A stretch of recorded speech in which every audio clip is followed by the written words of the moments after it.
Bonjour Thierry. Bonjour Silou, comment ça va? Ben bien, Ça bien, fait un bien. petit moment qu'on doit la faire cette vidéo. Oui, enfin, ça fait bien 1 an qu'on doit se la faire. Ouais, qu'on l'avait faite puis qu'elle n'a pas été enregistrée. Une vidéo sur les Micro, EM. Voilà, sur les Qu'est-ce micro-organismes. que c'est les EM? Les EM, ce sont donc des micro-organismes. C'est un concentré de levures, de bactéries, Voilà, attends, tu me parles de bactéries. On passe son temps à se protéger contre les bactéries à l'échelle humaine. Et tu me parles de bactéries. Qu'est-ce que tu veux essayer de nous... Voilà, ben alors moi j'ai des bactéries, mais de régénération. Ah, Voilà, ça. des bactéries pour... EM, déjà, qu'est-ce que ça veut dire? Efficience micro-organisme. Donc c'est micro-organismes efficaces. Efficace, voilà. Micro-organismes efficaces, pourquoi? Pour régénérer le sol, Voilà. les biotopes Voilà. vivants. Pour réensemencer donc de façon positive des micro-organismes de régénération. Pour essayer de contrebalancer en ce moment, ben, on est plutôt dans un milieu oxydé, dégénéré, voilà. Puis appauvri en termes de vie. La Voilà. vie microbienne dans le sol est quasi nulle actuellement. Voilà, ouais, Tu tout à peux fait. nous dire un petit peu d'où ça vient? Ça a été découvert comment? Alors, ça a été découvert par le professeur Iga, qui est un japonais, Oui. et donc qui a recherché. C'était un professeur qui était dans l'agrochimie, qui utilisait dans les engrais, des pesticides, et quand il a eu des problèmes lui-même de santé, des problèmes de peau, et qui voyait également l'effet que ça avait sur les agriculteurs, il s'est dit qu'il devait y avoir sur Terre des bactéries, des micro-organismes qui devaient pouvoir les aider sans faire appel à la chimie. Donc il a fait des recherches, mais lui il cherchait une bactérie. Alors je te la fais en cours, il a cherché une bactérie efficace, il ne l'a jamais trouvée, et à un moment donné il en a eu marre, il a mis toutes ses recherches dans un seau. Au moment de jeter le seau dans l'évier, il a dit bon... Il l'a jeté devant son laboratoire sur la pelouse, et quelque temps après, en revenant à son laboratoire, il a vu que la touffe était bien grasse. Il a pensé tout Je d'abord... l'avais entendu cette histoire, c'est vrai? Oui, oui, oui. Ah, d'accord. Et donc il a pensé que c'était ses élèves qui lui avaient fait une farce, et puis d'un seul coup il s'est dit mais non, mais c'est là que j'avais... Donc il a repris toutes ses recherches, D'accord. et il s'est dit en fait c'est pas une bactérie. Oui, c'est un pool de bactéries. C'est voilà, Un ensemble. Donc voilà. ce sont ces micro-organismes efficaces. Voilà, qui donc ont été sélectionnés. Donc il y a à peu près 80 souches différentes dans le cocktail quand on achète la souche mère, qui ont été élaborées pour notre partie, comment dire, il y a un cocktail de micro-organismes qui est fait pour les pays tropicaux. D'accord, en Et fonction voilà. du climat, donc c'est pour Voilà. nos pays tempérés. Voilà, Et pour alors, nos pays tempérés. Quel va être leur intérêt? On va les utiliser. Pourquoi faire et dans quel but? Alors, on va les utiliser pratiquement pour tout ce qu'on veut améliorer, on va dire. Alors, c'est pas un engrais. Oui. Et d'ailleurs, c'est très intéressant de se rendre compte qu'en fait, la plupart du temps, le blocage des mécanismes vivants de régulation normale sont dus à l'absence de vie et non pas à la surabondance de micro-organismes, mais à la sous-abondance de micro-organismes. Donc, Voilà. on va réensemencer en micro-organismes qui vont Voilà, permettre... redonner une activité dans le sol. Donc ces micro-organismes, je vais vous montrer comment on les prépare, comment on les duplique, parce qu'en fait on les achète une fois et après on se les duplique à la maison. Donc ça revient vraiment pas cher.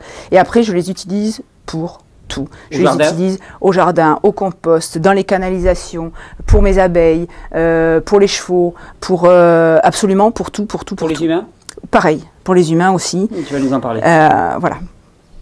Alors, comment on fait pour préparer des micro-organismes essentiels? Alors, pour les préparer, donc à la base, on achète ce qu'on appelle la souche mère, des EM. Donc, on reçoit des bactéries dans un flacon. Ça se trouve où? Tu as des recommandations à donner? Enfin, je sais pas. Oui, on trouve ça chez Hector. Hector Mieux Vivre, je crois que c'est Voilà, Hector Mieux Vivre. qui sont un peu spécialisés dans les EM. C'est ça. Ça vaut vraiment pas très cher. Non, ça vaut. Donc, qu'est-ce qu'on achète? On achète une souche EM. Voilà, on achète 1 litre de souche, on achète de la mélasse. Donc, de la mélasse, donc c'est du sucre. Voilà, de la mélasse de canne à sucre. Donc, on peut la prendre en bio ou en pas bio. Ça aussi, c'est très peu cher. Oui, non, ça, c'est peu cher. Là avec, combien il y a 10 kilos? Ouais. 10 litres. Donc, 10 litres, je fais 20 tournées de 10 litres. J'en fais 200 litres de M. Et avec 200 litres de M, à savoir que les mélanges, quand j'en pulvérise, je l'utilise entre 1 et 3%. Ouais, donc plus l'eau. Donc, tu t'en fais... des milliers de litres de pulvérisation. Voilà. D'accord. Voilà. D'accord. Donc, alors, comment ça se passe? Donc là, je vais vous montrer donc comment on fabrique ces EM. Donc on a comment on multiplie cette voilà, souche. comment on multiplie les souches. On est toujours dans des processus de fermentation, comme la boulangerie, comme voilà. tous ces processus-là. On prend une souche mère, on lui donne les bonnes conditions, les bons aliments, et elle se reproduit voilà. spontanément. Et à savoir, ce qu'ils préfèrent pour se reproduire, c'est le sucre. Ah, eux aussi. Voilà. Donc leur nourriture de base. Tu peux faire dans une macération de bananes? T'as pas essayé? Non, les bananes, non. J'ai essayé avec le miel, hein, puisque oui, je te ferai goûter tout à l'heure, puisque j'ai fait une boisson EM au miel qui est excellente. On va trinquer après. Voilà. Donc, on met dans l'incubateur 500 millilitres. Tu fais ça à vue de nez? Ouais, moi je fais ça à vue de nez, parce que depuis, ça fait 6 ans que j'utilise les micro-organismes. On s'est rendu compte que c'est pas à la précision même. Ah non, puis non, enfin moi si tu pèses, je pense qu'il y a 500 millilitres. Ah ouais. Ah yes.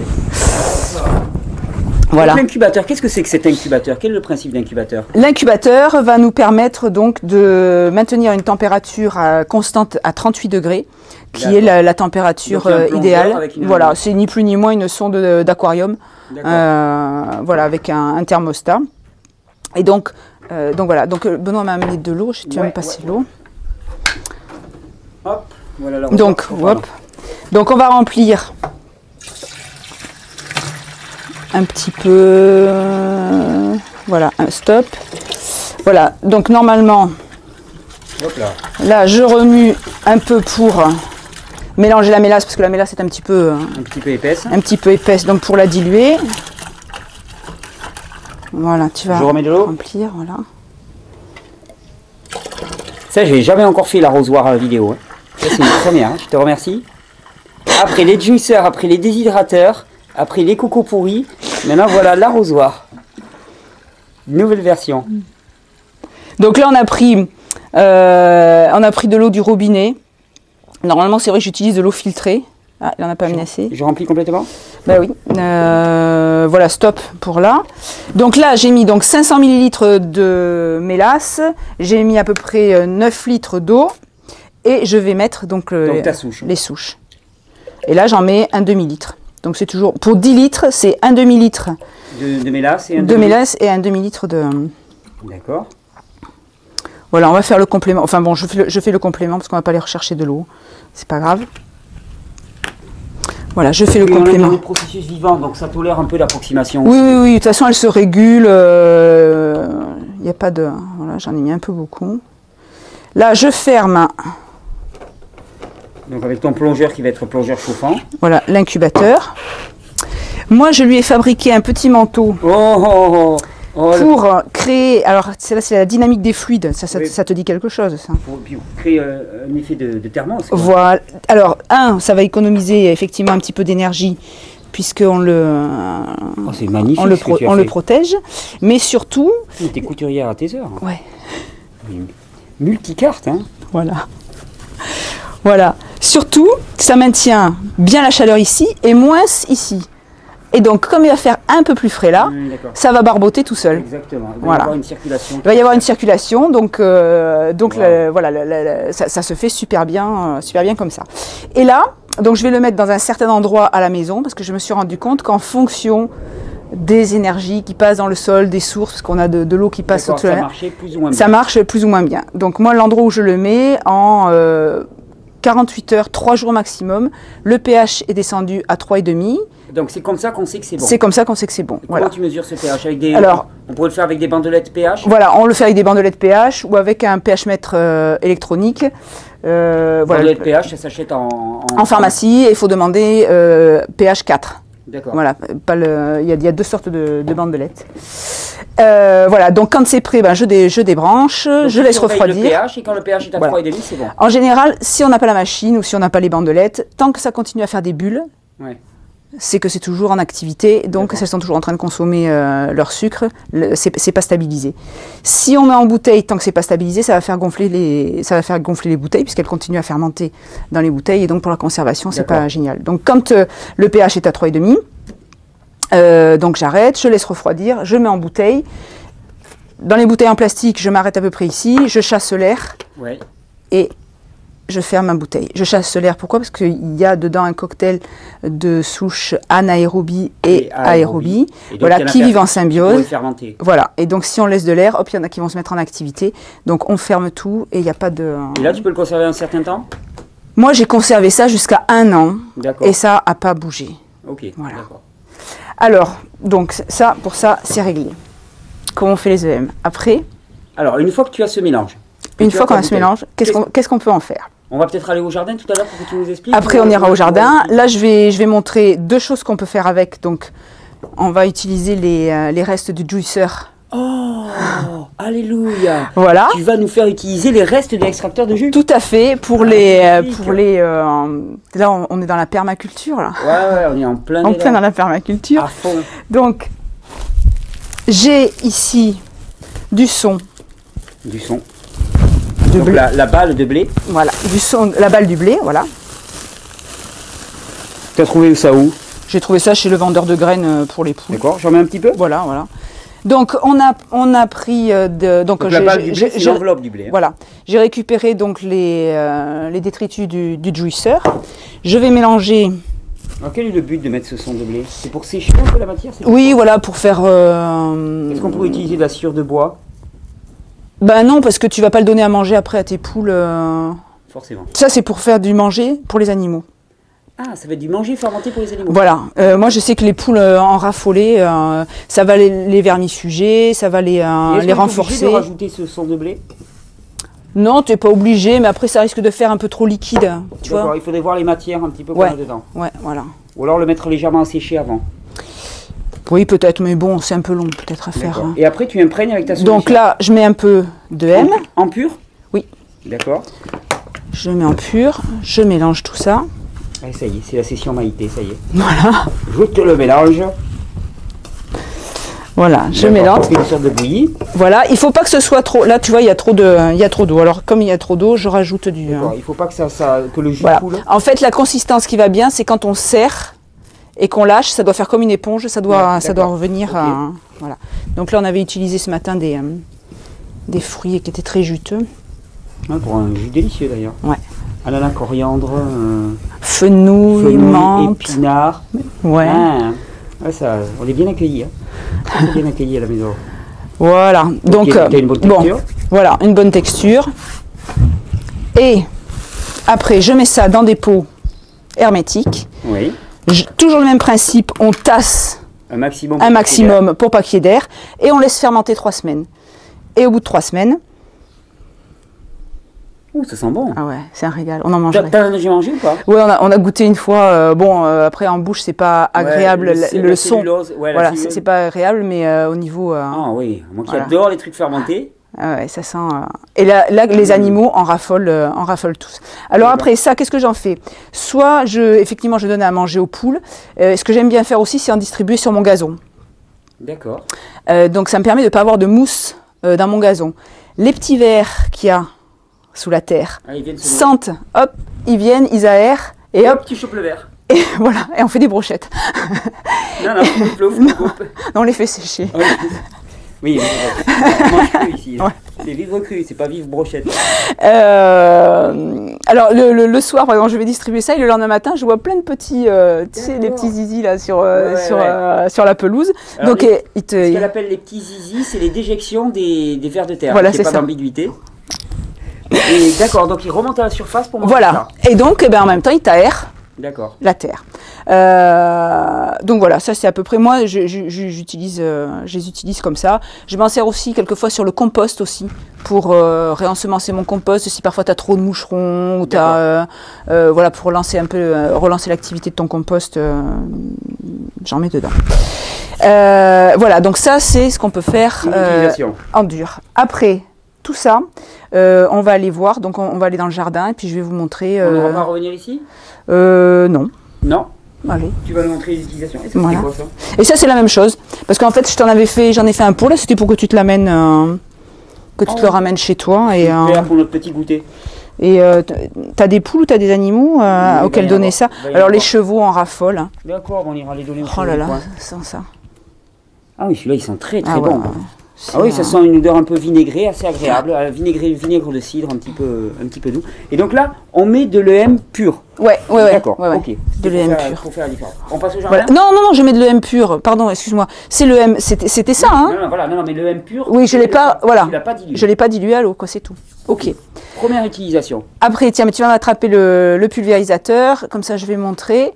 Donc, ce que je fais tous les matins au moment du printemps, donc en mars, voilà, je me remplis ce pulvérisateur. Alors, tu le remplis comment? Je mets des EM, j'en mets comme ça. J'ai les mêmes façons que toi de mesurer les choses. D'accord, avec un précisiomètre voilà. Infaillible. Infaillible, comme ça. Un bon peu. Voilà, c'est ça. De l'eau. Voilà, un bon peu, c'est non, quoi? C'est entre, voilà, pour pulvériser, comme ça, je mets entre 3 et 10%. Ouais, donc 1 litre pour 10 litres à peu près.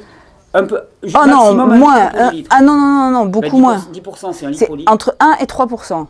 Pardon. Entre 1 et 3%. Donc, 1 litre pour 100 litres. C'est ça. 3 litres pour 100 litres. Voilà. Donc, ça fait 30 centilitres pour 10 litres. Voilà, c'est ça. D'accord, ok. Donc, c'est pas... Non, d'accord, tu dilues énormément. Donc, tu dilues ce qui était venu de ça. Tout à fait. Tu prends ça, tu en mets 30 centilitres maximum. Voilà, tu te mets ton petit parachute. Voilà, hop. Et là, tu me suis. Ok, on est parti. Oups. Ouais, on est parti. Donc voilà, et le matin, j'ai rempli mon truc et puis je pulvérise un peu partout dans mon jardin. Ah oui. D'accord, sur les plantes. Sur les plantes, sur les... Vous faites des batailles d'arroseurs? Même pas. Même pas. Donc ici... Et alors, dis-moi, tu fais ça, mais pourquoi tu fais ça? Tu as vu... Je fais ça pour... Ah oui, pour... Moi, tout le jardin, je ne traite absolument pas. J'utilise plus ni de bouillie bordelaise, plus aucun produit phytosanitaire. J'utilise plus que les micro-organismes. D'accord. Et ouais. Tu as vu qu'une régulation... Ben voilà, c'est la première année que j'ai des arbres... Approche-toi un peu, regarde ces citronniers qui vont crouler sous les... On est dans la région de Bordeaux, ouais. Voilà, qui vont crouler sous les citrons. Et j'en étais arrivée à me dire qu'on ne pouvait vraiment pas avoir de citronniers sans traiter. Okay, et finalement, si, on y arrive. Donc voilà, je pulvérise un petit peu partout. On va aller au jardin potager. Donc voilà, je me balade comme ça le matin. C'est mon petit tour du matin.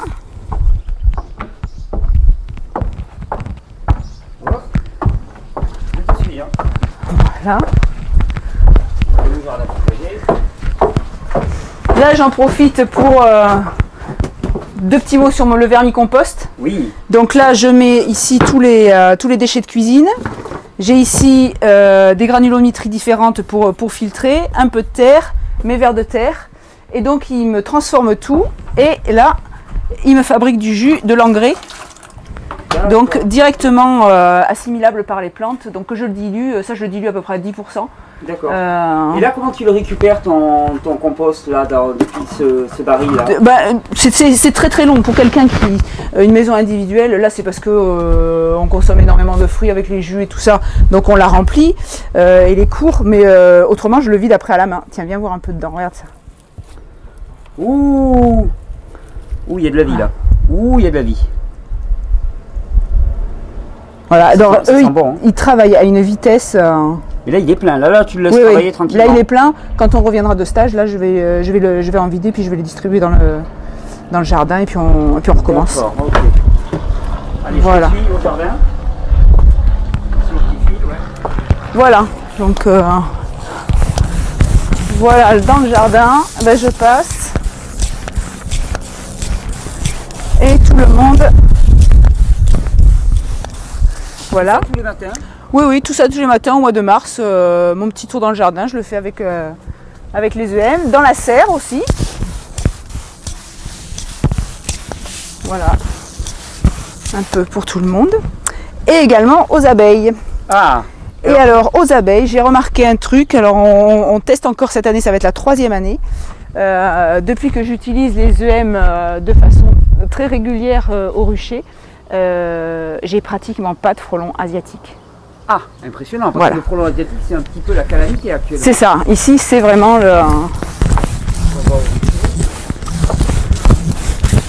Donc voilà, et là, allez, Sur les ruches. je pulvérise sur les ruches.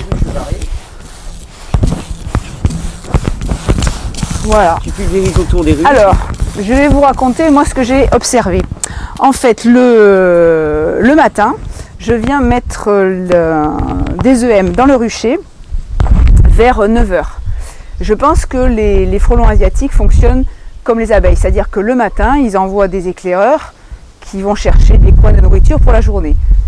Ils envoient des éclaireurs, ils trouvent un endroit où il y a de la bouffe, en l'occurrence des abeilles, parce que les frelons asiatiques aiment bien manger les abeilles. Ils rentrent au nid, ils donnent l'information et les autres arrivent en masse pour manger. Et quand on distribue, alors si on est là le matin à 9 h pour pulvériser sur les éclaireurs, quand ils s'en vont pour donner l'information dans le nid, quand ils reviennent, ils ne retrouvent pas la ruche. Pourquoi? Je ne sais pas. Là, par contre, je ne sais pas. Est-ce que, tu vois, je pense que le frelon asiatique, c'est un, comment dire, comme un charognard. Il aime les trucs en putréfaction, enfin les trucs pas...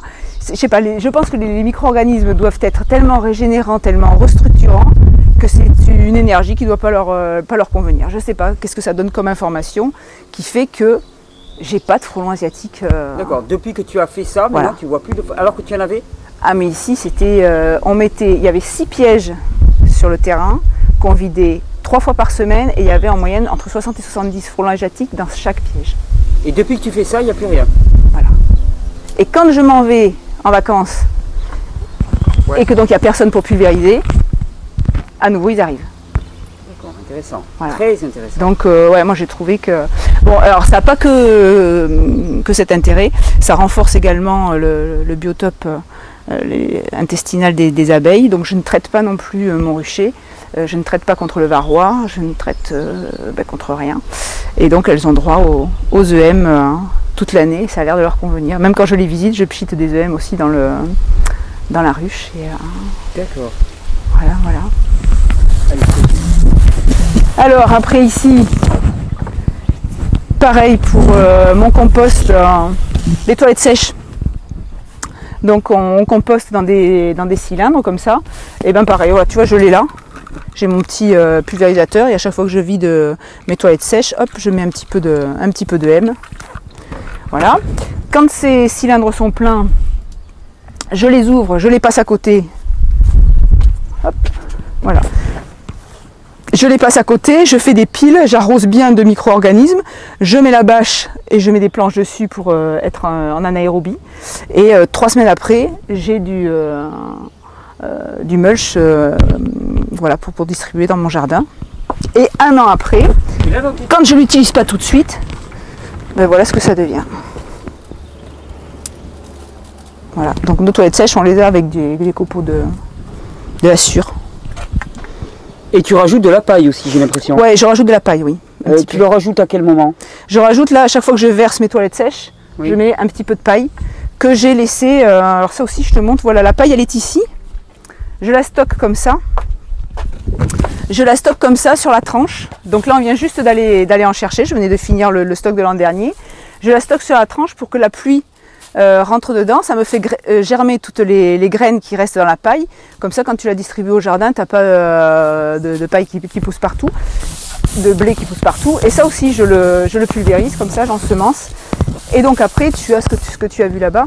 Donc c'est tout, ça a commencé, il y a des petits champignons dedans, qui se sont développés, des petits vers de terre et tout. Et donc ça me permet après de pailler.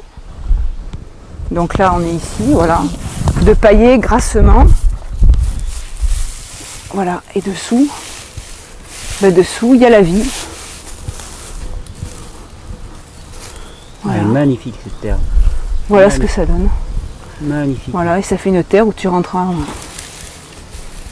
Elle est belle, hein? Oh, le parfum est somptueux. Et puis il y a de la vie là.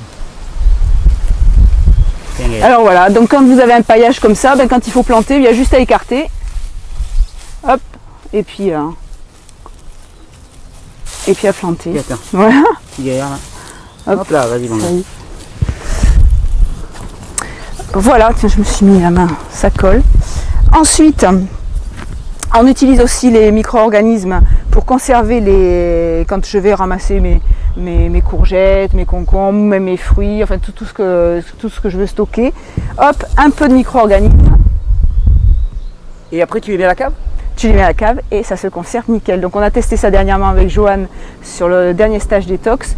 La marchandise, on est arrivé, bon, on n'a pas de frigo, il y avait les oranges qui commençaient vite à tourner, les mandarines aussi. J'ai pulvérisé des EM, hop, ça a tout stabilisé, on a enlevé ce qui avait un peu moisi et ça n'a plus bougé de la semaine. Et d'ailleurs depuis elle les utilise maintenant sur les légumes. Voilà, sur les EM. Ah, ensuite, je les utilise également dans ma fosse. Attends, on va poser ça. Ça, je le pose là. Donc, on a un assainissement individuel. Et j'utilise ça une fois par mois. Je verse à peu près 1 litre dans mes canalisations, enfin dans les éviers. Et donc, j'ai une... Tu parles de 1 litre dilué? Non, non dilué. Litre pur. Voilà, 1 litre pur. Dans les éviers de la maison, et j'ai une fosse qui est absolument nickel. Voilà, il n'y a jamais d'odeur de remontée, il n'y a jamais de... Voilà sur les EM. Est-ce que tu avais d'autres questions? Et alors, en santé humaine, tu m'as parlé un petit peu, attends, je parle un peu plus près du micro quand même. Tu m'as parlé un peu de ton utilisation en santé humaine, tu peux nous en dire plus? Oui, alors moi je l'ai essayé en interne lors d'un voyage